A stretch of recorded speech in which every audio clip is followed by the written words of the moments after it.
Good evening! Welcome! This is your show. This is your life. AGT Anything Goes Topic Season 7. Episode 52.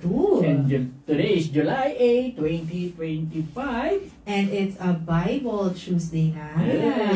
Kamusta, Anje? Okay naman, Tata Bert. Nilalamig lang talaga. Okay. Iba yung mga wala ka jacket. Ako hindi ko kaya. Tsaka masakit po ang parang mainit na nga po ako konti. Tinitiis ko lang. Medyo giniginaw din ako. Gusto mo po hinaan, Tata Bert? Hindi. Okay lang. Yung mic? Kayo po, kamusta po kayo dyan? Oo. Kamusta po kayo dyan? Parang ang dami nga pong may sipon. Oo. Gandang klase ng panahon talaga. Marami magkakasakit niyan. Correct. Kaya, ikaw nga para sa sama ng panahon po natin dapat may mga pananggalang po kayo dyan. Correct. Kung kayo lalakad, dahil unpredictable yung ating dapat may mga payong laging dala. Yes. Magdala po kayo laging dala ng payong ninyo. Correct. Opo. Pakatawa nga po kasi kagabi pa, sabi ko sakit ng lalamunan ko. Nung pagising ko, tatawid, wala. Bumigay na talagang katawan ko. Naglagay lang ako ng oil kaya medyo okay po ako. Kasi kanina po inisip ko, kaya ko AGD kahit may sakit. Kasi para kay Lord din sa inyo po. Yan. Ikaw po, tatawid, kamusta po ang weekend mo naman? Ay, okay naman. Oo, maganda yung Sunday ko. Marami akong mga bagay na kinakailan natapos ko. Wow. Yeah, Good. Nakapag-brisk walk ka rin, Tata? Yes. Oh. Alam mo kung saan ako nag-brisk walk? Teka. Hindi, sumakay muna. Sige, wala kang Tata Bert. Pero sa Manila ka lang. Umaabot ka bang Luneta Park, Tata Bert? Hindi na. Dati ginawa ko yan. Okay. Sige, saan po? Hindi. Nung Sunday, nag-LRT muna ako hanggang Carriedo. Then from Carriedo, nilakad ko na yan hanggang sa lugar na kung saan ako ipinanganak. Sa Binondo, sa San Nicolas mismo. Yes, sinubukan ko na yung magbisitahin ulit. Kamusta na? Talagang nalungkot lang ako. Ay, dahil wala na yung lugar. Wala na yung mismong bahay. Yung building mismo na kung saan ako pinanganak, kung saan ako lumaki, wala na doon. Meron ng isang malaking building doon na nakatayo. Actually, hinahanap ko nga doon, yung mga kung meron ako makikita pa nakakilala, wala na.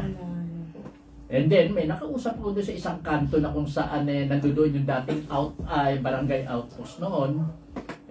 Pangalan niya ay Christina. Sinabayan naman ng medyo bumabagsak na yung ulan noon. Kaya hindi ko natanong ang apelyido. Nataon din naman na ang address kasi namin doon noon 507. Yung nakakausap kong Christina 505. So katabi lang ng bahay. Hindi naman kami masyadong nakapag-usap ng matagal nga dahil bumabagsak na yung ulan Opo. Anyway, sabi ko, babalik na lang uli ako pagka Oo nga. Nakakatuwing ganyan, Tata Bert. Magandang yan. Parang maiba naman yung brisk ko. Oo, yun nga. Magbalik yung mga memories. Lalo na, diba? Dyan sa lugar namin, pag nag-brisk walk ako dyan mula sa lugar namin, then iikutin ko yung buong CCP complex na yan. Pag Sunday bago dediretso na ako ng along Ross Boulevard, papuntang US Embassy. Then balik na. Yan, po. Dami pa naman din nag-ano dyan, no? Nagbabike, naglalakad. Ayan. Good po. Ayan. Nung Monday, Tata Bert, halos 2 miles, 3 kilometers ako na treadmill. Tapos nagsukat na ako kasi parang nag-workout na ako talaga recently. Hindi pwede, kailangan once a week na yung pinakamababa ko. Kaya siguro nagkasakit rin ako. Tinodo ko kahapon. Pero worth it. Oo nga, Tata Bert. Kaya lang para sa akin, parang okay naman kasi from 160, 150 na lang ako. Ang hirap nga dyan pag alam ko ng 150 ako, okay na. Baka bumalik na ng mga 160. Pero hindi. Try natin na bawasan pa. Ayan. Batiin ko lang po sila, Tata Bert. Hello po! Ayan, si Lola Judy. Nakabalik na siya sa group chat. Napindot daw na kanyang apo ang pag-alis sa group chat. Kuya Joseph, maulan po ba dyan? Kamusta po kayo? Tita Helen, Miss Erlina Omania. Ayan. At marami pa pong mga pumapasok. Ayan, si Miss Luisa Bugata. Usong-uso mga baha ngayon, hindi lang dito sa atin eh. Yun Opo. nangyari sa Texas, no? Grabe, Tata Bert. Grabe. Isa talagang flash floods yung nangyari na yun. Bakit kita? Panaisip ko Tata Bert, kasi di ba mainit po sa Texas, hindi naman sila masyadong maulan doon. Medyo Sabi nga nung anak ko nung although hindi siya Texas, ay Opo. California siya, sabi niya, mainit supposedly, sabi nga niya, parang summer supposedly, opo. pero nagbabago raw yung parang lumalabig na naman. Ayun ang sabi ng anak ko, itong nangyari na flash flood na ito sa Texas, no? Nangyari marami ang namatay dahil July 4 eh. So, holiday sa kanila na. Marami yung ikang nagka-camping sa malapit sa Guadalupe River. Oo nga pala. Bigla yung angat ng tubig, hindi yung dahan-dahan yung paglaki ng tubig, bigla. Oh my gosh. Kaya marami na. Ay, ako. Grabe. Ay, dami Yan pang na. mga daw batang. Yes, so... Ay, naku. Doon sa Kerryville, more than 80. Pero yung mga adjoining counties pa, so parang bilang na nasa 104 lahat ang Grabe. namatay doon. Ay, naku po. Ay, Sana naman huwag nang mangyari uli yung mga ganyang bagay na yan. No? Kung kayang agapan, sana i-wish na lang natin na huwag ganun kalakas ulit kung may wala masyadong malakas. Ayan. Sige pa, Tata Bert, any news po? Isang magandang naman, alam mo naman yung grupo na Air Supply, no? Nagbabalak na bumalik na naman sa Pilipinas at pag-concert on September. Not kaya tayo. Sana nga, no? Tayo na, September. Air Supply. Wow, ayan. Gaganda ng mga kanta. Uy, maganda yan. Ayan. Dito sa atin, meron na namang sa Porac, Pampanga, hindi, baha din. 35 barangays ang apektado. Basta lang sana natin sa mga ganitong panahon, sana mag-ingat lang, no? Yes. Hindi natin masabi kasi kung ano yung mangyayari. Pero importanteng nag-iingat na rin. Maging handa sana. Maging handa. Nabalitaan mo po ba, Tata Bert, yung curfew na sinabi po ni Mayor Isko? Ano po ba May yun? binabanggit. Hindi ko masyadong pero sa kabataan ata yan na 18 and pababa. Something na, hindi ko masyadong dahil Opo. panghuling na nung balita yung Opo. hindi ko masyadong yung kabuuan eh. Opo. Pero at some point, agree ako ng Tata Bert. Kahit Kasi, ako. di Kahit ba, ako. ang daming, to be honest, yung mga saksakan, yung mga nababalitaan na ang babata po eh. Totoo, yung mga riot na yan. Yes. So, tama lang din po yun. Lalo na makabataan dapat naman talaga maaga at nakauwi na. Actually, dito sa parte ng mga ermita, malati hindi na masyado eh. Parte doon sa Tondo, Binondo yan. Doon yan. Pero ganun pa rin, talagang kung i-implement yun, the whole of Manila na. I agree with that. Para, yan. Dahil nakikita ko rin sa lugar namin, yung mga ganyang kabataan, talagang anong oras na, doon pa rin sa kalye. Wala po talaga. Kailangan disiplina. Yan. Okay po yan. Sige po, Tata Bert. Parang wala na rin naman na Ay, ano po pala, Tata Bert, ang Gilas Pilipinas, bago sila ma-qualify sa FIBA, kailangan lalabanan pa nila yung Germany, Spain, France, bago pala. Akala ko, once okay, hindi pa pala, may 3 laban pa pala. Bigat pa pala yung laban. Pero kaya yan. Kaya yan. Last time na. 2 years ago na. Tata Bert, parang 2 years ago. Oo, kaya. Kaya po yan. Tsaka yung ating prominenteng billiard woman na si Cheska Centino. Though hindi siya nakakuha ng championship, pero runner-up. Pero malaking bagay pa rin. Kasi parang yung huling rinig ko ng mga billiard, friend bata pa, Tata Bert, wala masyado ng yan. Yeah, talaga mga Pinoy. Good job po sa inyo. We're proud of you. Ayan. Lumakas na naman ang ulan. Ayan naman. Hindi naman po ako kumanta. Kay Tita Belen. Ayun, sabi nga po Tita Belen, malakas ang ulan dito sa amin. Kay Kuya Joseph din po. So, yan. Gandang gabi po, Tita Belen. And Ate Angel Santos. Ayan po. Okay po, sana po kung, ewan ko kung lalakas pa po ito pero mga mayor na kayang magsabi na at mag-announce ng mas maaga. Kasi yung last time tatabi nakakaawa, nakikita ko yung mga comments sa mga magulang. Nakapasok na, tapos papauwiin, yung mga gano'n. Minsan nga, mas okay na pala doon na muna sila. Kasi pauwi din, mahihirapan din po yung mga estudyante. Minsan kasi, yun kaya nga masasabi na unpredictable talaga yung maaraw. Siyempre, papapasukin mo yung, then suddenly, bigla na namang didilim, uulan, yan ano. Tapos ito na sisihan. Huwag na ako magsisihan. Huwag na po. Huwag na ako. Ginagawa po naman ng lahat ng mga opisyalis natin na kanilang dapat gawin sa mga ganyang panahon, talaga lang hindi ma-predict ng tama. Hindi ma-predict ng gusto yun talaga. Kaya nga po, unpredictable. Sabagay, tama po. Kasi, kahit may pag-asa po tayo, ang weather po is weather. Like, sabihin natin inaral yan, pero hindi mo pa rin po remember, sabi ng pag-asa, mga 2 to 3 ang tropical cyclones na maaaring dumating sa ating bansa. Sa buwan ng July. Yan. So, always be ready na po. Mag-boots, yung mga estudyante. Boots, raincoat, payong. Dahil alam niyo naman ang baha dito, hindi naman po linis.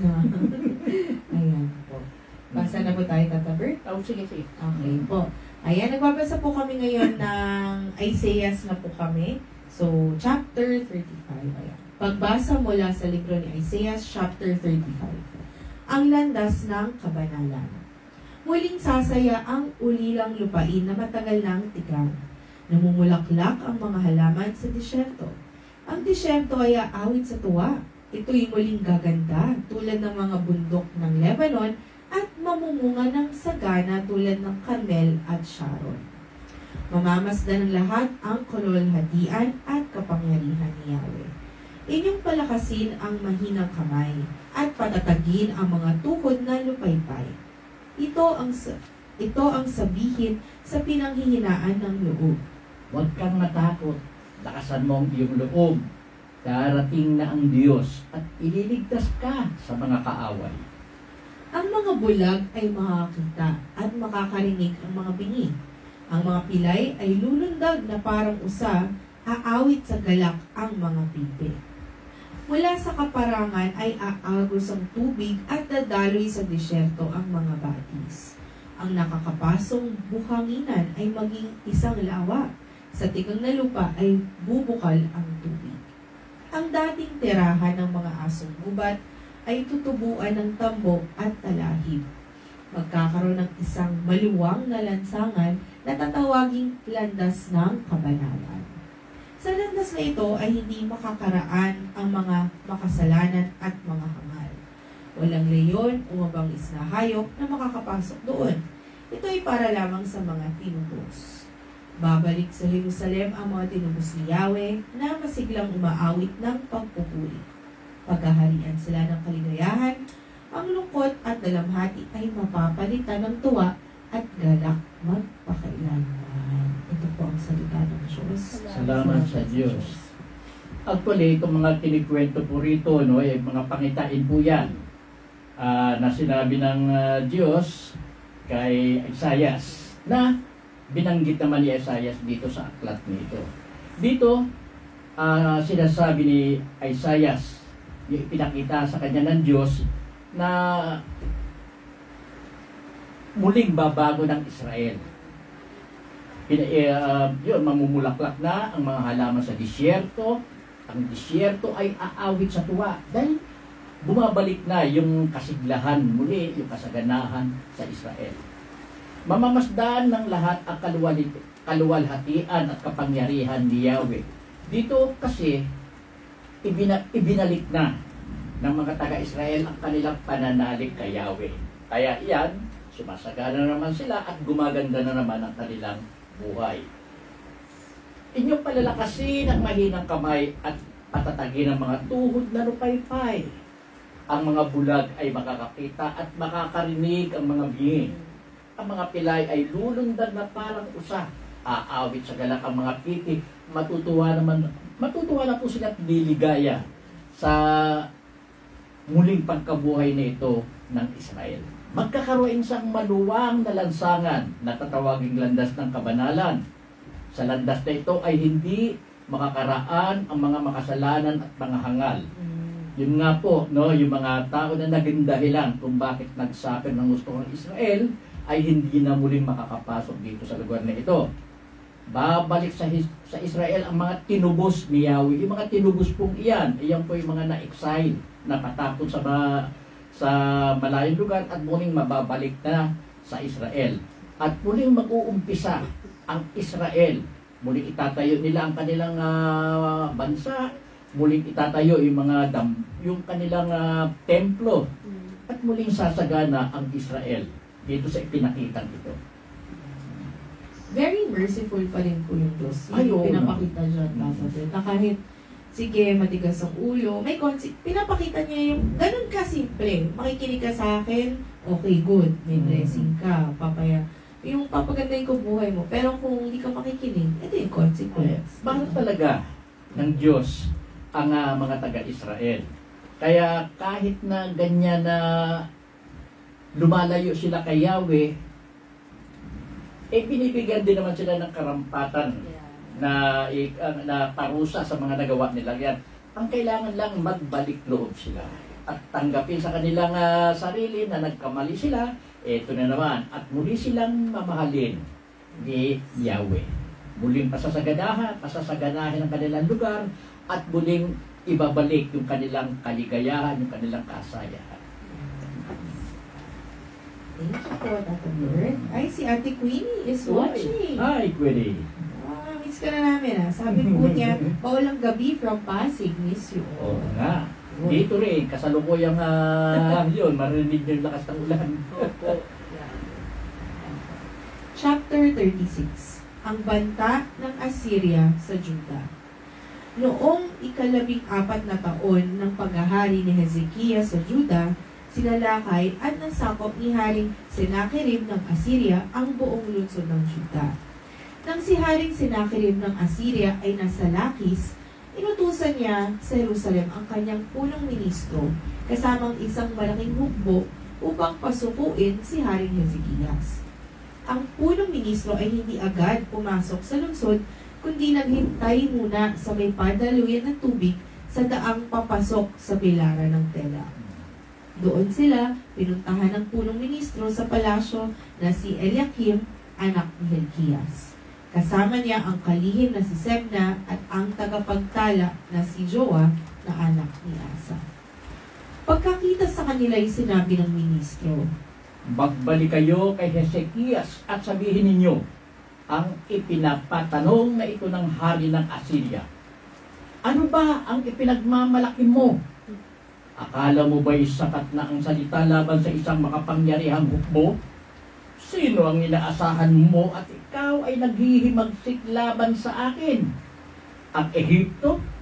Para bang nagtutungkod ng baling tambo? Masusugatan pa niya ng iyong kamay. Iyan ang sasapitin ng sinumang magtiwala sa paraon ng Ehipto. Kung sasabihin mo namang may kay Yahweh na inyong Diyos kayo aasa, hindi ba ang mga altar niya sa burol ang ipinaalis ni Hezekias? Hindi ba't ang utos niya sa mga taga-Jerusalem at taga-Juda ay sa altar lamang sa Jerusalem sila sasamba? Ngayon, kung talagang gusto mong subukin ang aming hari, bibigyan kita ng 2,000 kabayo. Kung may mapapasakay ka sa mga ito, paano ka makakalaban kahit sa isang maliit na pangkat ng aming hukbo? Samantalang sa Ehipto ka lamang umaasa na kailangan mong mga karwahe at mga kawal na nakakabayo. Akala mo ba'y sasalakayin ko at wawasakin ang lupain ito nang walang pahintulot si Yahweh? Siya mismo ang may utos sa akin na salakayin ito at wasakin." Nakiusap sina Eliakim, Sebna at Joa sa punong ministro ng Assyria. Ang sabi nila, baka po maaaring sa wikang Aramaiko na lamang tayo mag-usap sapagkat marunong naman kami ng salitang iyan. Huwag na po ninyo kami kausapin sa wikang Hebreo nang naririnig ng mga nasa itaas ng pader. Ngunit, sinagot sila ng ministro, Bakit? Ano bang akala ninyo? Sinugo ba ako ng Panginoon ko upang kayo lamang ang inyong hari ang balitaan ito? Dapat ding malaman ito ng mga taong ito na tulad ninyo'y dumirin ang kakainin at ihi ang iinumin pagdating ng takdang panahon. kaya lalong inalakas ng ministro ang kanyang pagsasalita sa wikang Hebreo. Pakinggan ninyo ang ipinapasabi ng hari ng Assyria. Huwag kayong paloloko kay Hezekias sapagkat hindi niya kayo kayang iligtas. Huwag kayong maniniwala sa sinasabi niyang ililigtas kayo ni Yahweh na ang lungsod na ito'y hindi masasakop ng hari ng Assyria. Huwag kayong makinig sa kanya. Ang dinggin ninyo'y ang sinabi ng hari ng Assyria. Sumuko na kayo at makipagkasundo sa akin. Sa gayon, magiging matiwasay kayo. Kung gagawin ninyo ito, kayo ang makikinabang sa bunga ng inyong ubasan at igos. At kayo rin ang iinom sa tinipon ninyong tubig. Pagkatapos, darating ako upang dalhin kayo sa lupain tulad nito na sagana sa pagkain butil at alak. Huwag kayong maniwala sa sinasabi sa inyo ni Hezekias na ililigtas kayo ni Yahweh. Walang Diyos ng ibang bansa na nakapagligtas sa kanila sa kamay ng hari ng Assyria. Gaya ng mga Diyos sa Hamat at Arpad, na iligtas ba ng mga iyon ang mga taga roon? Ang mga Diyos sa Separbaim, na iligtas ba nila ang Samaria sa aking mga kamay? Kung ang mga Diyos na iyon ay walang nagawa upang ipagtanggol ang kanilang bansa, gaano pa ang inyong si Yahweh? Hindi rin maililigtas nito ang Jerusalem sa aking mga kamay. Wala ni isa mang kumibot sa kanila sapagkat iniutos ang hari na huwag silang sasapot. Dahil dito'y sinira ni na Eliakim, Sebna at Joa ang kanilang mga damit at sama-samang nagbalik kay Hezekias at iniulat ang lahat ng sinabi ng punong ministro ng Assyria. Ito po ang salita ng Diyos. Salamat sa sa Diyos. Dito kanya-kanya silang takutan eh. Yun nga, pinadala ni Haring Sennacherib ang kanyang ministro para kausapin ang hari ng Juda na si Hezekias. Si Hezekias kasi ay isa sa magaling na naging hari ng Juda. No. Dito nga, magaling naman yung ministro talaga eh. Tinatakot ng gusto yung mga ipinadala ni Haring Hezekias para makipag-usap sa kanila. Yun nga, sinabi ng ministro ni Sennacherib, yung hari ng Assyria, yung mga pananakot na walang maitutulong at na hindi sila mananalo sa puwersa ng Assyria dahil napakalakas nila. Wala ring magagawa. Nakita naman daw nila na walang nagawa yung puwersa ng Egypt dahil mahina ang tuhod, parang mahinang uri ng tambo o anong kahoy yung Egypt. Hindi maaasahan nila. Then sinabi pa nito, parang nagsinungaling yung ministro na ang kaya raw sila nandoon para sakupin ang Juda ay utos o parang pumayag na rin si Yahweh na gawain nila iyon. Yun ang taktika ng parang nagsinungaling parang ganon. Pero nakinig lang naman yung mga inutusan ni Haring Hezekias. Hindi naman nagsabi ng kung ano-ano pa dahil yun ang bilin sa kanila ni Hezekias. Huwag magsasalita, pakinggan lang yung mga sasabihin. Maganda rin may mga taktika nila. Ang galing ng paninira, yung pagsira ng loob ng ministro ng hindi naman nasira ang loob ng mga pinadala. Pinadala ni Hezekias na yun. Basta sinunod lang nila yung utos ni Hezekias, pakinggan nyo lang yung sasabihin. Huwag kayo magsasalita ng kung ano. Or huwag pa-apekto. Huwag pa-apekto. Konting lang yun. Eh talaga naman sa sinabi ng ano, kung karaniwang ano pala, ninervyusin ka eh. Opo. Kailangan malakas ang Pero ko sinabihan pa, pahihirapin pa namin kayo ng kabayo ah. Ilang libong kabayo, 2,000 kabayo. Kung meron kayong mga taong magagaling, pwede nyo isakay dyan, tapos gerahin kami. Hindi naman ganun eh. Itabo yun. Bibigyan ng 2,000 kabayo ah. Kung may mapapasakay ka sa mga ito. May deal ka pang, may deal pa silang... Yan lang na, yun naman na sinabi ng mga atasan ni Hezekias eh. Baka pumaarin sa wikang Aramaico para hindi kunyari marinig ng mga ano. Pero sinabi nila sinabi nila ng ano eh, na lalong lumakas ang loob niya, isinigaw pa niya. Para bang sa tingin ni nung ministro, eh parang nasisiraan ang loob nito nung gusto. Kinakailangan marinig mismo ng mga taga-Juda yung gusto nilang mangyari.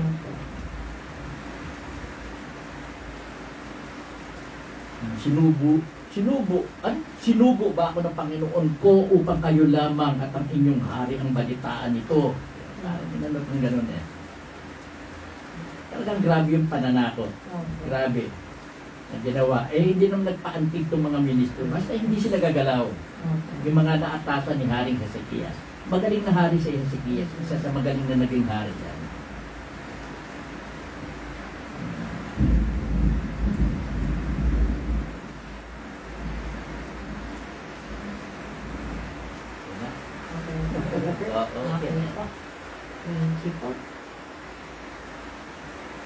Tingnan natin sa susunod na ano, kung anong susunod na chapter, kung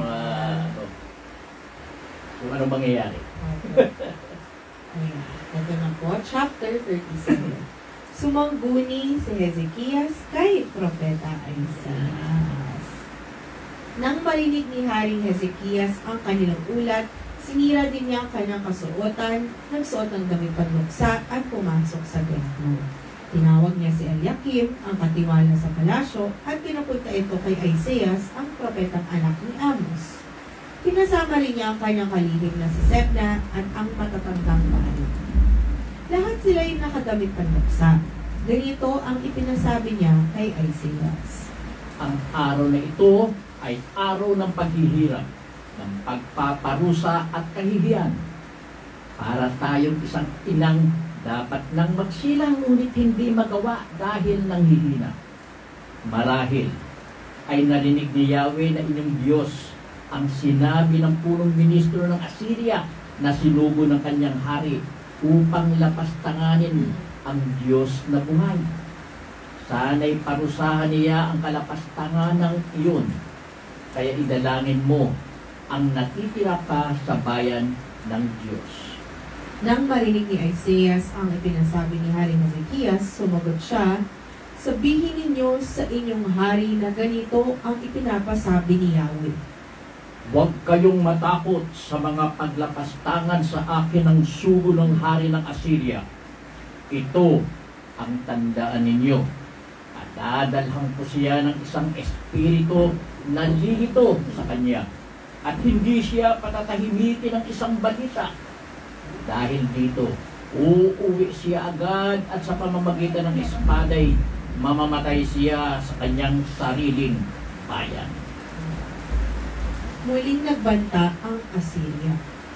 Bumalik nga sa Lakis ang punong ministro at nabalitaan niyang wala roon ang hari ng Assyria sapagkat sinasalakay nito ang Libna.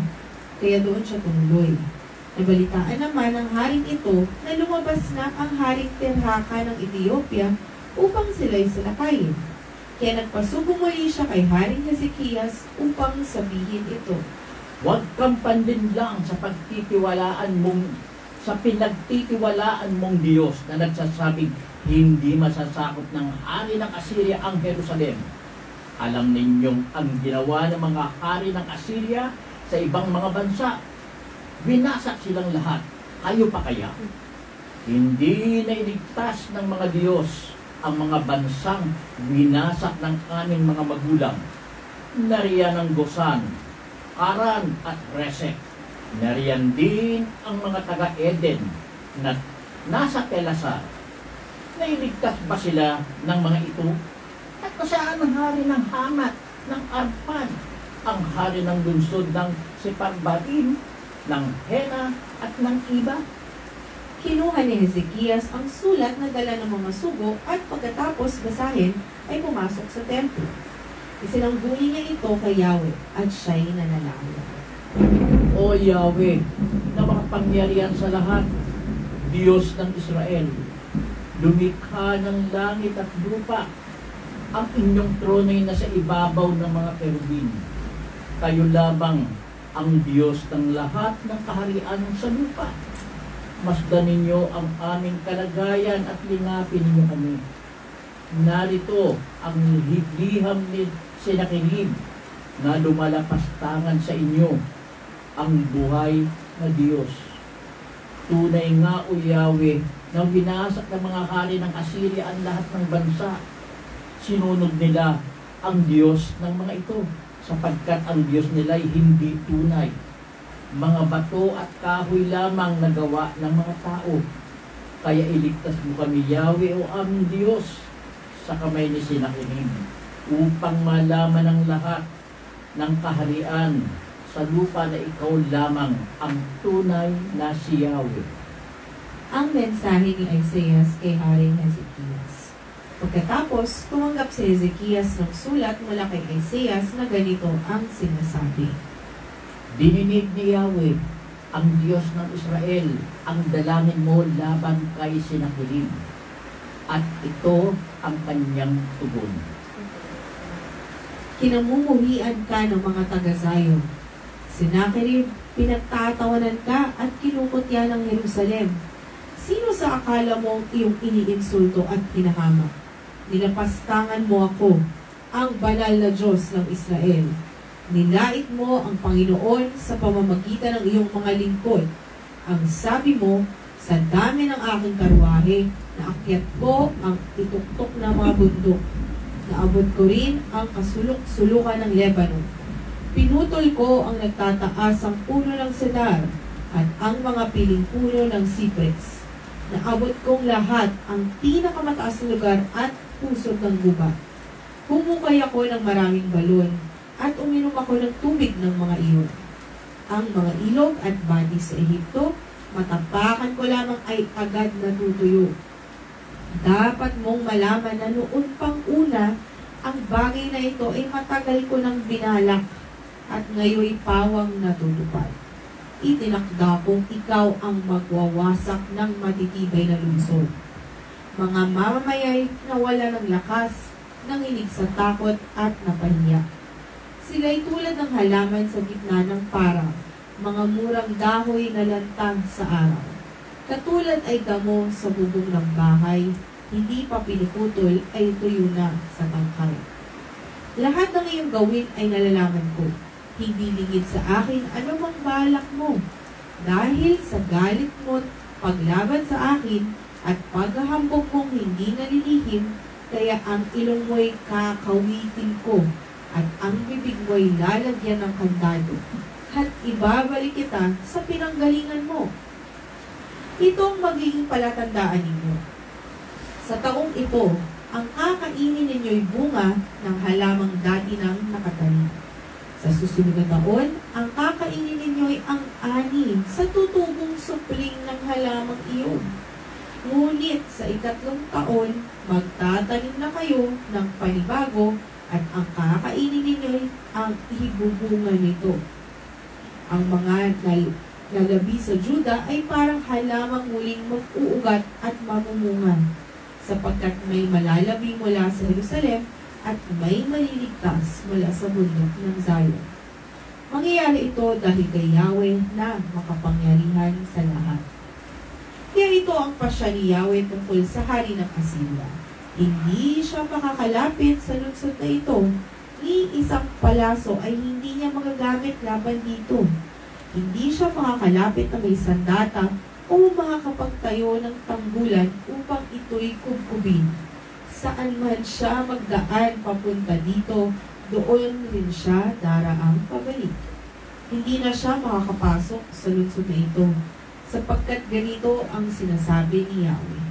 ipagtatanggol ko at ililigtas ang lungsod na ito alang-alang sa akin at sa lingkod kong si David. Ang pagkamatay ni Sennacherib.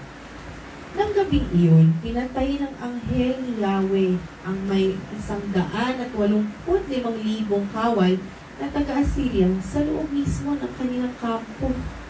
Kinaumagahan, naghambalang sa kampo nilang mga bangkay. Dahil dito, umuwi na si Sennacherib at doon na tumira sa Nineveh. Minsan, samantalang sumasamba siya sa templo ng Diyos-Diyosan niyang si Nisro, pinatay siya ng 2 niyang anak na sina Adramelech at Sarezer sa pamamagitan ng espada. Pagkatapos, tumakas sila at nagtago sa bundok ng Ararat. Humalili kay Sennacherib ang anak niyang si Esarhaddon. Ito po ang salita ng Diyos. Salamat sa Diyos.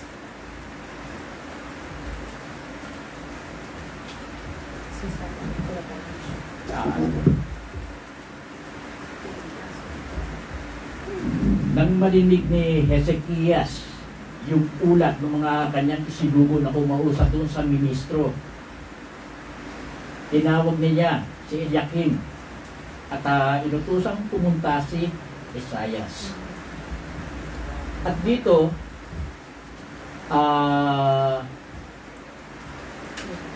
nagtanong siya, no? At may pinasabi. At ipinasabi niya kay Isaias, ang araw na ito ay araw ng paghihirap, ng pagpaparusa at kahihiyan, para tayo isang inang dapat nang magsilang ngunit hindi magawa dahil nanghihina. Marahil ay narinig ni Yahweh na inyong Diyos ang sinabi ng punong ministro ng Assyria na sinugo ng kanyang hari upang lapastanganin ang Diyos na buhay. Sana'y parusahan niya ang kalapastanganang iyon, kaya idalangin mo ang natitira pa sa bayan ng Diyos. Nung marinig nga ni Isaias yung tungkol sa sinabi na iyon,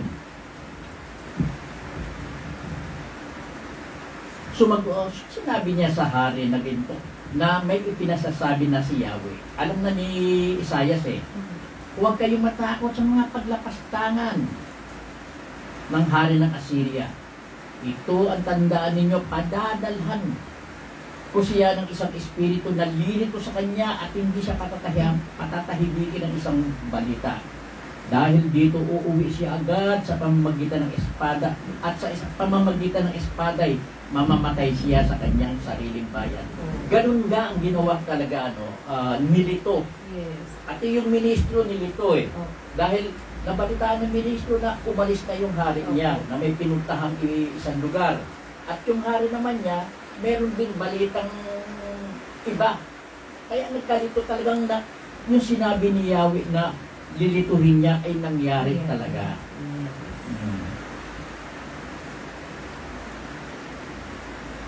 Yun nga, nung malaman ng punong ministro na wala yung kanyang hari, dahil nabalitaan niya na yung hari ay sinalakay yung isang lugar na kung tawagin ay Libna.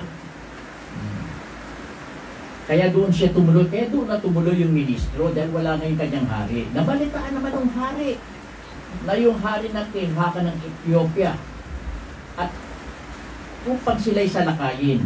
Kaya nagpasugo muli siya kay Hari Ezekias upang sabihin dito, huwag kang palinlang sa pinagtitiwalaan mong Diyos na nagsasabi, hindi masasakop ng hari ng Assyria ang Jerusalem. Eh hindi naman nagpatilag sa ganun, sa ganung balita si Haring Ezekias. Kahit na anong pananakot yung sabihin ni Sennacherib kay Hezekias, hindi natakot si Hezekias dahil sumangguni si Hezekias kay Yahweh. Isinunggunin niya yung mga sinabi iyon ni Hezekias sa isang sulat.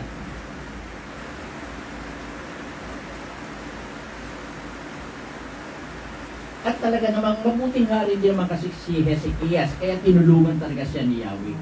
Kaya kita mo, 100,000 yung pinatay na iyon. Dininig ni Yahweh yung panalangin ni Hezekias.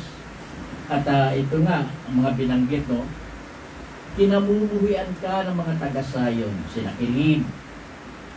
Pinagtatawanan ka at kinuputya ng Jerusalem. Sino sa akala mo ang iyong iniinsulto at hinahamak? Nilapastangan mo ako, ang banal na Diyos ng Israel. Si Yahweh po mismo ang nagsasalita rito. Nilait mo ang Panginoon sa pamamagitan ng iyong mga lingkod. Ang sabi mo, sa dami ng aking karwahe, naakyat ko ang ituktok ng bundok. Naabot ko rin ang kasulok-sulukan ng Libanon. Pinutol ko ang nagtataas ang puno ng cedar at ang mga piling puno ng cypress, naabot kong lahat. Ang pinakamataas na lugar at pusod ng gubat. Umukay ako ng maraming balon at uminom ako ng tubig ng mga iyon. Ang mga ilog at bati sa Ehipto, matapaka ko lamang ay agad natutuyo. Dapat mong malaman na noong pag-una ang bagay na ito ay matagal ko ng binalak at ngayoy pawang natutupad. Itinakda kong ikaw, yung sinabi na, itinakda kong ikaw ang magwawasak ng matitibay na lungsod. So, yung mga nangyari sa Juda na sinakop ng Assyria, nung mga nakaraang si Yahweh rin ang may ginamit dito. Ganun kasi si Yahweh pag gusto niyang turuan ang mga taga-Israelita dahil nga sa paglayo ng paniniwala sa kanya, gumagamit siya ng ibang kapangyarihan o ibang bansa para siyang magsagawa ng pagpaparusa sa mga taga-Jerusalem. At ganun nga ang ginawa niya mismo dito sa Assyria. Pero pagtapos noon, siya rin ang gagawa, si Yahweh rin ang gagawa ng paraan para ang Assyria ay matalo sa mga taga-Israelita. Ganun ang ginagawa. Talagang parang naging ni Yahweh. Ginawa niya yan sa Babylonia. Yes. Lahat ng iyong gawin ay nalalaman ko. Alam mo Yahweh, lahat ng gawain ng hari ng Assyria, ni Sennacherib. Ito ang magiging palatandaan ninyo sa taong ito. Ay, na yan. Kaya ito ang pasya ni Yahweh tungkol sa hari ng Assyria. Hindi siya makakalapit sa lungsod na ito. May isang palaso ay hindi niya magagamit laban dito. Hindi siya makakalapit na may sandata. Talagang kung ano yung sinabi ni Yahweh na mamamatay sa espada si Sennacherib, nangyari po yun. At ang masama pa, anak niya mismo ang pumatay sa kanya.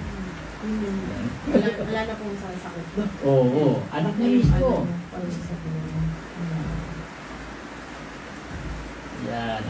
Yan po ang pangyayari dito sa ng Assyria. Mamamatay si Sennacherib, anak rin niya naman, isa sa anak din niya ang bumalili sa kanya, si Esar-Hadon. Talagang pinapakita po na gaano ka mapagmalaki sa harapan ng Diyos. Hindi lang nagmalaki kung ano-ano pang nilapastangan. Nilapastangan yan. Yun ang pagkakamali ni Sennacherib. Yes. So, hanggat maaari, siguro nung panahon na to, talagang mataas ang pride niya. Alam naman niya ang kapangyarihan ni Yahweh, pero talagang wala iba yung pinaniniwalaan nila. Hindi mo magtataka, iba ang Diyos na pinaniniwalaan ng Assyria. Ginamit sila ni Yahweh na para maturuan ng leksyon ng mga taga-Israel. Then after that, si Yahweh rin ang gumawa, nung bumalik na ang paniniwala ng mga taga-Israel kay Yahweh, pinalakas niya. At bumalik yung puwersa ng Israel para talunin na naman ang Assyria.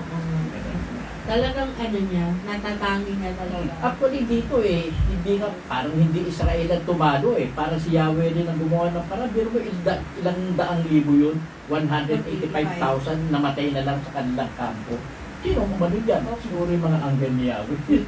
Nautusan din kasi ni Yahweh yung kanyang mga anghel nagawain yun Hindi pinabanggit Basta na lang namatay yung 185. Pinatay ng anghel ni Yahweh. Ayun, pinatay ng anghel ni Yahweh. Diba? Isang ganun. Kasi, bubuso ka niya. Pangalan Diyos-Diyosan, si Nisroch. Yan po talaga, talagang pag sumamba ka sa ibang Diyos-Diyosan. Diyang galit na galit si Yahweh. Next po tayo. Oo, next. Thank you po. Nagkasakit si Hezekias, chapter 38. Nang panahong iyon, nagkasakit ng malubha si Hezekias at nasa bingit na ng kamatayan. Kaya siya'y dinalaw ni Isaias na anak ni Amos. Sinabi niya sa hari ang utos na ito ni Yahweh. Ipatawag mo ang iyong sambahayan at gawin mo na ang iyong mga huling habilin sapagkat hindi ka nagagaling. Mamamatay ka na. Pagkarinig nito, pumarap siya sa dingding at manalangin. O Yahweh, alam mo kung paano ako namuhay sa iyong harapan. Naglingkod ako sa iyo ng tapat at ang ginawa ko'y pawang nakalulubot sa iyong paningin. Pagkatapos, nanangis siya ng malakas. Muling nagsalita si Yahweh kay Isaias. Ang sabi sa kanya, Sabihin mo kay Hezekias ang sinasabi ni Yahweh, ang Diyos ng iyong ninunong si David. Nakita ko ang iyong pagluha at narinig ko ang iyong dalangin. Kaya dadagdagan ko pa ng 15 taon ang iyong buhay. Hindi lamang iyon, ikaw at ang lungsod na ito'y hindi mapapahamak sapagkat pagtatanggol ko kayo laban sa hari ng Assyria. Ito ang palatandaang ibibigay sa iyo ni Yahweh para patunayang tutuparin niya ang kanyang pangako. Ang anino sa orasan sa palasyo ni Haring Ahas ay pababalikin niya ng 10 guhit. at gayon nga ang nangyari. Ito ang awit na isinulat ni Haring Hezekias ng Juda matapos na siya'y gumaling. Minsay nasabi kong sa katanghalian ng buhay, ako ay papanaw. Sa daigdig ng mga patay, ako masasadlak upang manatili doon sa buong panahon ng aking buhay. At nasabi ko rin, hindi ko na makikita si Yahweh at sino mang nabubuhay sa lupa. Katulad ng toldang tirahan ng pastol, inalis na sa akin ang aking tahanan. Ang abang buhay ko'y pinuputol mo tulad ng tela sa isang tahian. Ang aking akala'y wawakasan na ng Diyos ang aking buhay. Ako'y lumuluha sa buong magdamag, hindi makatulog, parang nilalansag, parang nilalamon ng leon ang aking buong katawan. Ang aking akala'y wawakasan na ng Diyos ang aking buhay. Tumatagoy ako dahil sa hirap. Parang isang kalapating nakakaawa.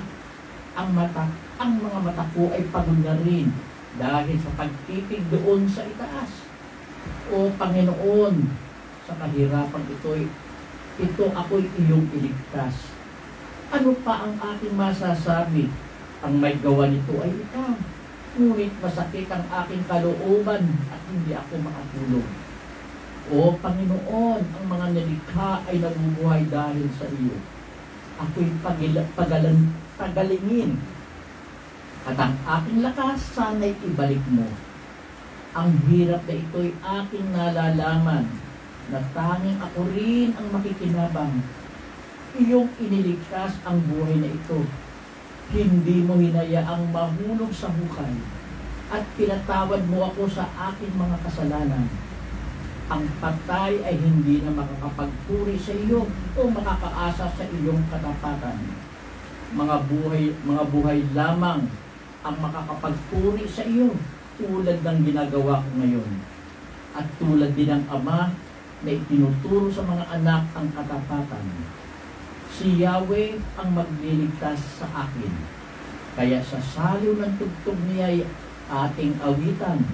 Sa banal na templo ni Yahweh tayo ay umawit habang nabubuhay.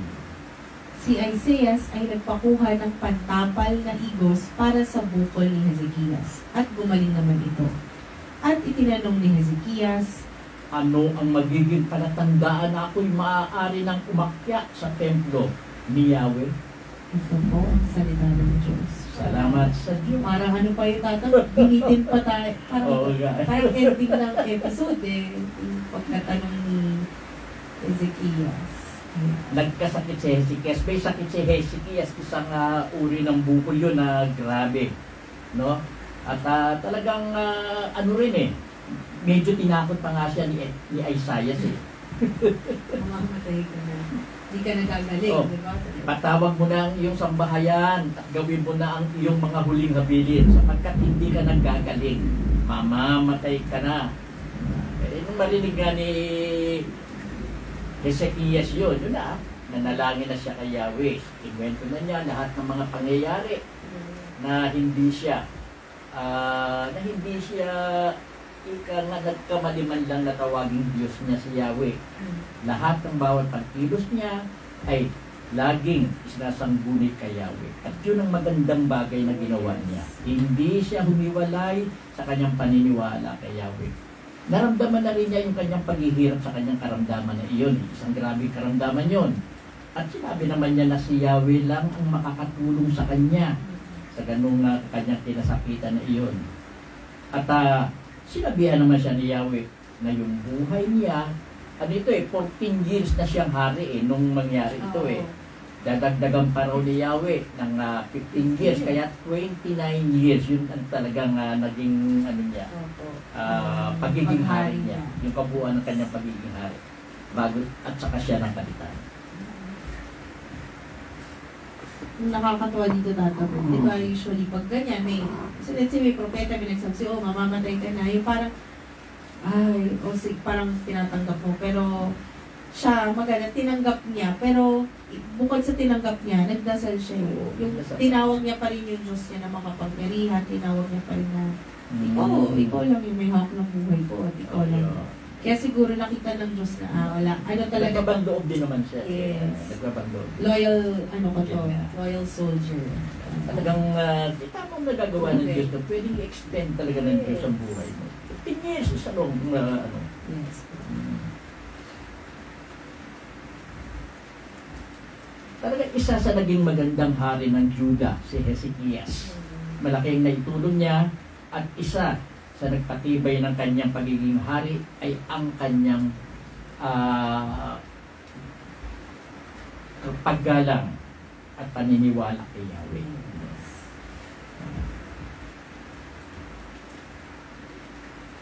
Ang pag-awit talaga. Naalala ko lang si Haring David di ba? Iba talaga.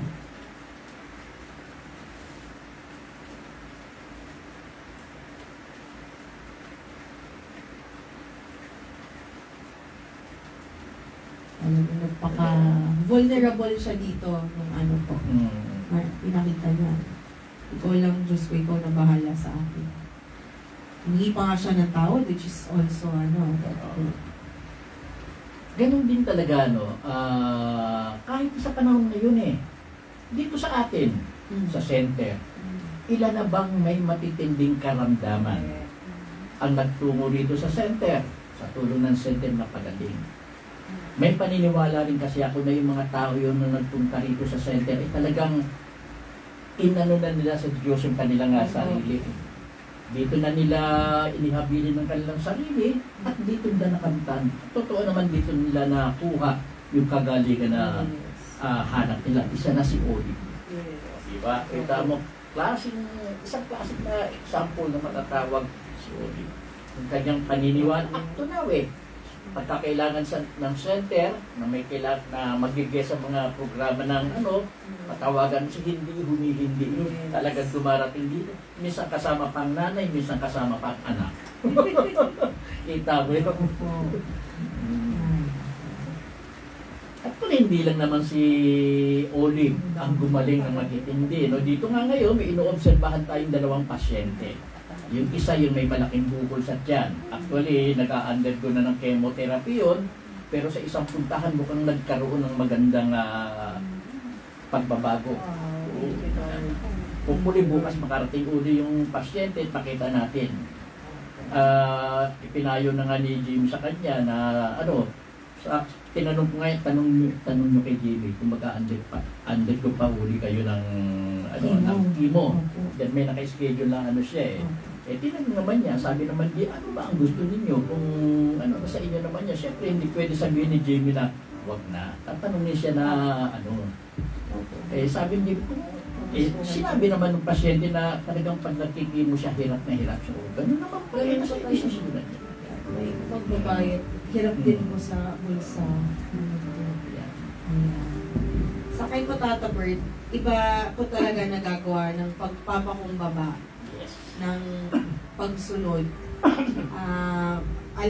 Napapansin naman natin na sa iba madali gawin, sa iba mahirap. Pero pagdasal natin dun sa mga mahirap pagpakumbaba, mahirap sumunod, darating din yung panahon nila na magbabalik loob kay Yahweh. Kasi iba-iba tayo ng timeline, hindi porket kunwari ako, hindi pa rin ako nagbago ka na, kailangan magbago din ako.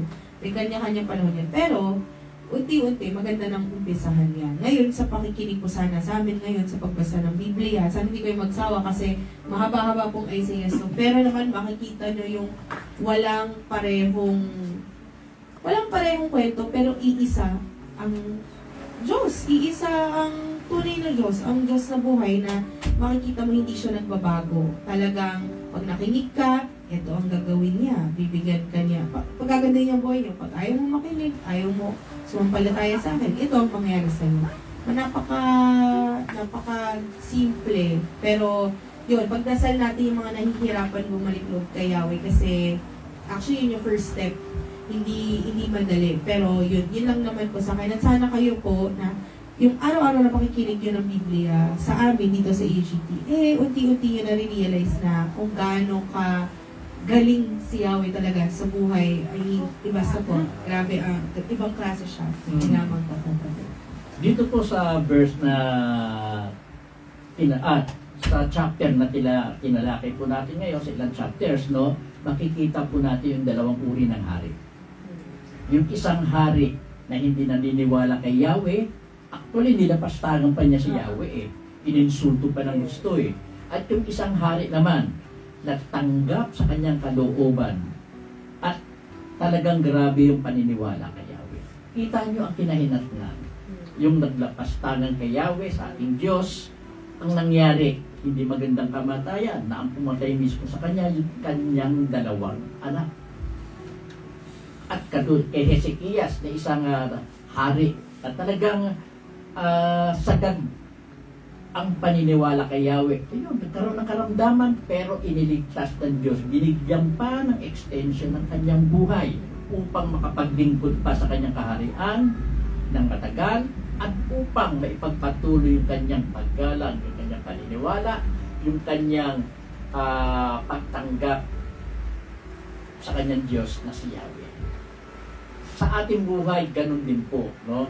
Maraming ika nga nagmamalaki. Parang pinagmamalaki pa nila yung kanilang sarili na may narating sila. Hindi nila sinasabi na kaya sila nakatungtong sa ganung pwesto ay dahil kay Yahweh. Huwag po tayong magmalaki. Lahat po ng accomplishment natin, lahat po ng nangyayaring maganda sa ating buhay, may kinalaman po dyan si Yahweh. Ipagpatuloy lang po natin yung ating paniniwala sa Kanya. Ipagpatuloy lang po natin yung pagpapasalamat sa Kanya. Hindi po mauubos yung grasang iyan pag ganyan lagi ang ginagawa po natin. Salamat po. Ang ganda. Tama ka po doon. Thank you po.